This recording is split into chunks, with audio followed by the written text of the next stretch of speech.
Now Dateline feedback, your response to our story about sex offenders who've served prison terms. Should you have a legal right to know about their criminal record if they move in next door? 7-year-old Megan Kanka was raped and strangled in New Jersey. Her accused murderer, a neighbor with a secret history of sex crimes. The state wants to pass a law to make a sex offender's record public. Some of you said this: disclosing the identity of sex offenders is outrageous and unconstitutional. But most of you said this: the rights of a 7-year-old girl to live far exceed the rights of a criminal to keep his past private. I don't care about their rights. I'm a mother of a 3-and-a-half-year-old son, and we need to protect our children. You're probably wondering about the man accused of killing little Megan Kanka. He had a record and he served time. But what, if any, therapy did he get in prison?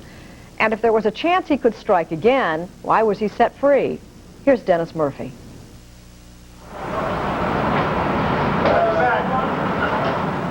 This is the place. The place where the state of New Jersey locks up child molesters, rapists, compulsive, repetitive sex offenders sent here by the courts.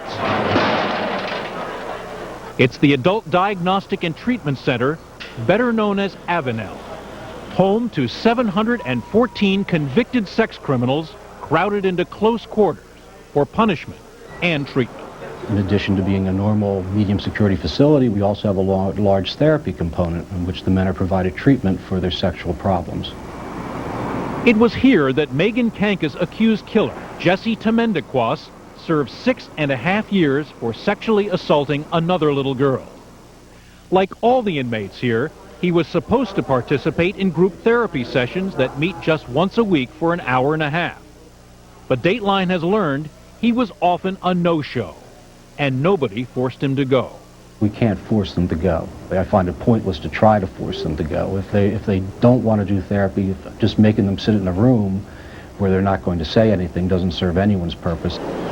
In 1988, Timmendequas was set free to move right across the street from Megan Kanka, on a block where none of the neighbors knew anything about his past. A prison therapist had recommended further treatment, but again, there was no way to force Timmendequas to follow through. People that do their sentence, complete their sentence, what we call maxing out, simply have no obligation to anyone, reporting or otherwise, as the laws are presently written. They are free to leave. There's nothing we can do to hold them. They can go back and go anywhere they want to go. There's no reporting, there's no nothing. That's what the push for Megan's Law is all about. People in New Jersey want the right to know when a sex offender moves into the neighborhood. And since our story last Thursday, the Speaker of the New Jersey Assembly has put Megan's Law on the legislative fast track. There could be a key vote at the end of this month.